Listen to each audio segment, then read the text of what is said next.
आज वो दिन चले गए कि सिर्फ ओल्ड एज के अंदर घुटनों में दर्द होता था। आज के टाइम में हम देखते हैं अपनी प्रैक्टिस के अंदर बहुत ज़्यादा लोग आते हैं जो कि 20, 30 या 40 साल के, जिनके घुटनों में दर्द होता है और घुटनों की पेन की वजह से उन्हें डॉक्टर तक को पास आना पड़ता है। इस वीडियो में आपको बताऊंगा कि यंग इंडियंस के अंदर नी पेन क्यों हो रहा है। अगर आप यंग हैं और आपको घुटने के अंदर पेन हो रहा है, प्लीज इस वीडियो को देखिएगा। मैं आपको समझाता हूँ कि स्टेप बाय स्टेप कैसे उस पेन को ठीक किया जाए। दोस्तों, आज का जो जनरेशन है वो ज़्यादा सेडेंट्री है, एक्सरसाइज बहुत कम है और डाइटरी इनएडिक्वेसीज बहुत ज़्यादा है। ये रूट कॉज है हमारे जनरेशन के अंदर, जो न्यू जनरेशन है और यंगर लोगों के अंदर नी पेन या बोन पेन के बढ़ने का। तो जो सबसे फर्स्ट रीज़न होता है वो होती है डाइट। नाउ डाइट के अंदर हम देखते हैं कि लोगों की डाइट के अंदर कैल्शियम और विटामिन डी और प्रोटीन जो है वो बहुत कम मात्रा में होता है। आपको एक बात समझनी पड़ेगी, आप जो भी एज के हो, आपकी जो हड्डी का बिल्डिंग ब्लॉक्स होता है कैल्शियम, प्रोटीन और विटामिन डी। तो अगर आप कैल्शियम, विटामिन डी और प्रोटीन अच्छी मात्रा में नहीं ले रहे हैं तो बोन वीकनेस की वजह से पेन हो सकता है। कैल्शियम बहुत आसानी से आप मिल्क या मिल्क प्रोडक्ट से ले सकते हैं। प्रोटीन के लिए वेजिटेरियन, नॉन वेजिटेरियन सोर्सेज होते हैं जो आप बहुत आराम से ले सकते हैं।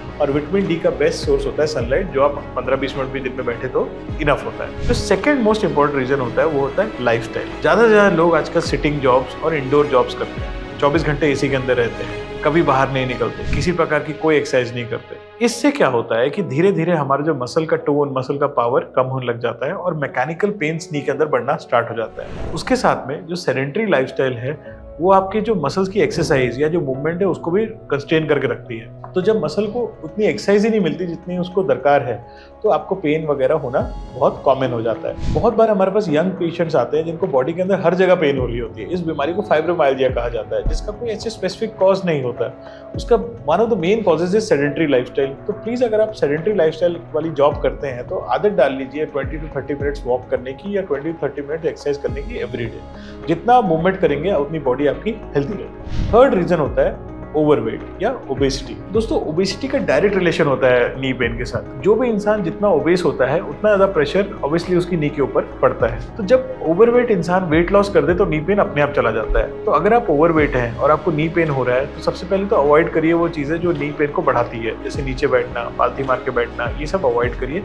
और उसके डाइट चार्ट यूज करके, एक्सरसाइज यूज करके और लाइफस्टाइल को बेटर करके अपने नी पेन को कम करिए। नंबर 4 है एडिक्शंस।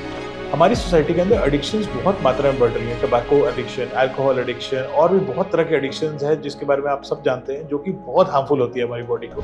वो सिर्फ हमारी नीज के लिए, हमारे बोन्स के लिए नहीं, पर हमारे बॉडी के हर ऑर्गन के लिए हार्मफुल होती है। मैं बहुत लोगों को देखता हूँ जिनका 20 या 30 साल की उम्र में सिर्फ ऑपरेशन हो जाता है only because of alcohol addiction. Alcohol एक ऐसा ड्रग है जो हिप्स को खराब करता है, बॉडी के हर पार्ट को खराब करता है। तो अगर आप ऐसी किसी चीज से एडिक्ट हैं, जो कि अल्कोहल हो, टोबैको हो या और कुछ भी हो, तो उसको जितना जल्दी हेल्प लेके अपनी डाइट से निकाल दीजिए, लाइफ से निकाल दीजिए, उतना आपके लिए अच्छा रहेगा। जो लास्ट रीजन है जो कि इतना कॉमन नहीं है वो है जेनेटिक्स।